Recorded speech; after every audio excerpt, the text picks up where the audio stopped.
Before we begin, a quick note.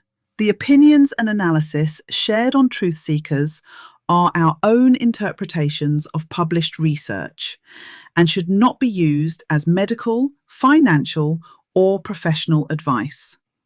Always consult qualified professionals for decisions affecting your health or well-being. And with that out of the way, welcome to Truth Seekers. I'm Bill Morrison. And I'm Alex Barrett.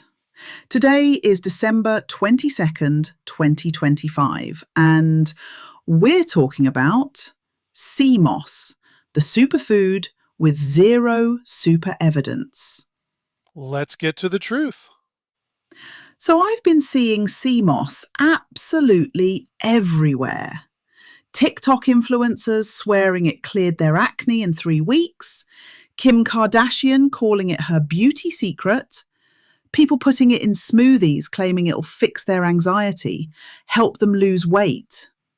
Okay, here's the thing that got me digging into this. There isn't a single human clinical trial proving any of those claims. Hang on, what? Not for acne, not for anxiety, not for weight loss. Zero. Zero? With all these people swearing by it? Zero. I went looking for the studies behind these claims, and what I found was a whole lot of nothing where the evidence should be. Huh, that's actually quite alarming because this isn't some niche thing anymore. This is mainstream. I've got friends spending 40 quid a month on sea moss gel. Yeah, the marketing is everywhere. The claim that gets repeated most often is that sea moss contains 92 essential minerals your body needs. You see that one? Constantly. That specific number makes it sound so scientific, doesn't it? Like someone in a lab counted. Someone did count. But here's where it gets interesting. That 92 minerals claim, it doesn't come from a scientific study. It comes from a guy named Dr. Sebi. Okay, so what's Dr. Sebi's research background? That's just it. He wasn't actually a doctor. Wait, what? He was a self proclaimed healer. No medical degree, no scientific credentials. And that 92 minerals number, there aren't even 92 essential minerals that exist for human health. There are about 20. So, this entire claim that everyone's repeating, that's on every sea moss package, originated with someone who wasn't a doctor making up a number that's scientifically impossible. Yep. Brilliant. And it gets better. Some of those 92 minerals people talk about, they include things like lead, arsenic, and cadmium, Oh, lovely. which, yes, sea moss can contain because it absorbs whatever's in the ocean water. But those aren't minerals your body needs. They're toxic heavy metals. Right. So, we're starting with a foundational claim that's completely false. What about the other stuff, though? The gut health claims, the thyroid support, the glowing skin. Let's go through what actually exists in the research. For gut health, there are some studies on carrageenan, which is a compound in sea moss. It might act as a prebiotic. Okay. But here's the problem. Those studies are in test tubes or animal models, not humans. And test tube results don't always translate to what happens in an actual human body. Exactly. You can't just assume that because something works on cells in a dish, it's going to work the same way when you eat it and it goes through your entire digestive system. Right. What about the thyroid claims? Because I've seen people saying sea moss supports thyroid function. And I don't know, actually. Hang on. Does it contain iodine? Is that the connection? Yeah, it does. Sea moss does contain iodine, and your thyroid needs iodine to function. So on the surface, that claim sounds reasonable. But there's a catch. Multiple catches. First, the iodine content in sea moss varies wildly depending on where it's harvested. One study found it could vary by 2 to 3 times between different batches. So you can't control the dose. Right. And second, most people in developed countries already get enough iodine from fish, dairy, and iodized salt. You probably don't need more. Okay, but if someone does need more iodine, then this would be helpful, wouldn't it? Well, hold on. Third, and this is the really important part, too much iodine can actually trigger thyroid dysfunction. Wait, so the thing that's supposed to help your thyroid can damage it? There's a documented case study of a patient with Graves' disease who developed thyrotoxicosis from taking sea moss. The condition is called Jod-Basedow phenomenon. It's what happens when someone with thyroid issues gets too much iodine. Okay, but that's someone with a pre existing condition. I mean, doesn't that make the iodine content sort of legitimate for people without thyroid problems? Like it's actually doing something? I'd say that makes it more dangerous, not more legitimate. How do you figure? Because sea moss supplements aren't FDA approved and don't have standardized dosing. You're basically guessing at how much iodine you're taking in.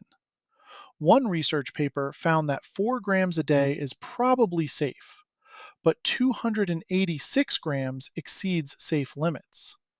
The problem is, people don't know which end of that spectrum their supplement falls on. Hmm. And if you're on thyroid medication, this gets even more complicated because CMOS can interact with those drugs. So you've got this narrow window where it might be helpful, but a much wider window where it could cause harm, and no way for the average person to know which they're getting. Right. Okay. Yeah, I see your point. That is worse. And that's assuming the person even knows they have a thyroid issue to begin with. A lot of people don't. Fair enough. What about the claims I see most often from influencers? The anxiety reduction, the acne clearing, the energy boost. Those are where the evidence is most lacking. I searched for clinical trials on CMOS for anxiety, found nothing. For acne and skin health, nothing. For energy and exercise recovery, nothing. But people are seeing results. I mean, the testimonials are everywhere. This is, wait, didn't we cover something like this before with that weight loss supplement? Oh, the berberine thing. Yeah, berberine. Same exact pattern. Tons of testimonials, zero proper trials. Right. And we talked about the placebo effect and lifestyle changes. Exactly. That's what's happening here. When someone starts taking CMOS, they're often making other changes too. They're paying more attention to their health, maybe drinking more water, maybe eating better because they're in a wellness mindset. So they attribute everything good that happens to the CMOS. Right. And the people who try it and see no results, they're not making TikToks about it. You only see the success stories, which creates this illusion that it works for everyone. This is what frustrates me about how these trends spread. You've got this perfect storm of celebrity endorsement, influencer testimonials, and a claim that sounds scientific enough to be believable. And real desperation. People genuinely struggling with acne or anxiety or weight, looking for something that might help. Exactly. And I'm not saying people are stupid for trying it. When I was covering health stories as a journalist, I'd see this all the time. When you're dealing with something that affects your daily life and someone's saying, this natural thing fixed me, of course you're tempted. What the medical experts actually say is pretty consistent. I found reporting from NPR where they interviewed multiple doctors and dietitians. Dr. Melinda Ring from Northwestern said most of the claims are based on cell or animal studies, which don't always translate to humans. Which is what you were saying earlier. Yeah, and she went further. Can it be more beneficial than other sources? Probably not. It's just one of many things that we can use to support our health. Hmm. Children's Hospital of Philadelphia published something similar in September. They explicitly said much of the research comes from red seaweeds, not sea moss specifically. High quality studies in humans are lacking. So even the research that does exist often isn't actually about sea moss itself. Right. It's about seaweed broadly, and people are extrapolating those findings to sea moss specifically without evidence that's valid. Here's what I'm actually wondering though. Does sea moss contain nutrients? Like, setting aside all the overblown claims, is there anything in it? Sure, it contains iodine, which we talked about. It has potassium, magnesium, calcium. It has fiber. These are real nutrients. But you can get all of those from other foods that have actually been studied. Exactly. Spinach, fish, dairy, whole grains. All of those give you the same nutrients. They cost a fraction of what sea moss costs. And we have mountains of research showing they're beneficial. And they don't come with the risk of heavy metal contamination. That's a big one. Sea moss absorbs whatever's in the ocean water, including arsenic, mercury, lead, and cadmium. Most supplements don't test for or disclose heavy metal content. And because the FDA doesn't approve these supplements before they hit the market, there's no oversight. So you're trusting that the company making it has done that testing voluntarily? Yep, which some do, but many don't. And you have no way of knowing which is which unless they provide third party testing results, which most don't publicize. Actually, wait, how common is the heavy metal thing? Like, is this a theoretical risk or are people actually getting poisoned? I don't have data on how many people have gotten sick from it. What I know is that sea moss can contain these metals and that most companies don't test for them. Whether that translates to actual poisoning cases, I'd have to dig deeper. Right. But the risk is there. And when you combine that with the thyroid issues and the lack of evidence for the benefits people are claiming, Yeah, the risk benefit calculation doesn't look great.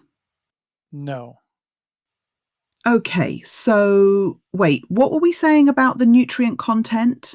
I went off on a tangent there. We were talking about how you can get the same nutrients from other foods. Right, boring foods. Diana Guevara, a registered dietitian at UT Health Houston, said exactly that. Definitely hype. We want things to be easy and quick. It really is just that whole lifestyle of including more fruits, more vegetables, more whole grains, and really just looking for that balance. It may not be trendy, but it is backed by science. So, what should people actually take away from this? Because I don't want to just say sea moss is bad, don't touch it.